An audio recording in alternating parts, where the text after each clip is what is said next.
બનાસકાંઠા જિલ્લામાં ઓગળ કાંકરેજમાં મિની વાવાઝોડાનું તાંડવ વીજળી પડતા 3 ભેંસના મોત, પાક ઘરોને ભારે નુકસાન।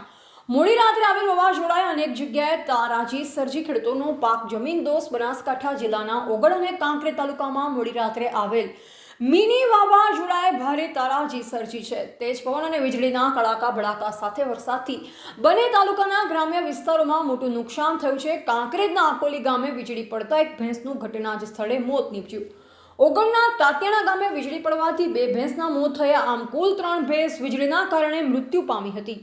કાંકરેજ અને ઓગળ તાલુકા વિસ્તારોમાં ભારે પવનના કારણે કાચા મકાનોના પતરા ઉડી જવા પામ્યા હતા। અનેક ઘરોની છતોને નુકસાન થયું છે। સૌથી મોટો માર ખેડૂતોને પડ્યો છે। બાજરીનો ઊભો પાક જમીનદોસ્ત થઈ ગયો છે। તૈયાર પાક હાથમાં આવતા જ વાવાઝોડાથી નષ્ટ થતા ખેડૂતોને મોંમાં આવેલો કોળિયો છીનવાયો છે। જોરદાર પવનના કારણે અનેકો જગ્યાએ વીજપોલ અને વૃક્ષો ધરાશાયી થયા હતા, જે કારણે સમગ્ર વિસ્તારમાં વીજ પુરવઠો ખોરવાઈ ગયો છે। તંત્ર દ્વારા નુકસાનીનો સર્વે હાથ ધરવામાં આવ્યો છે। પશુધન અને પાક નુકસાન માટે ખેડૂતોને સહાય મળે તેવી માંગ સ્થાનિકો કરી રહ્યા છે। રિપોર્ટર રામજીભાઈ રાયગોર, બનાસકાંઠા।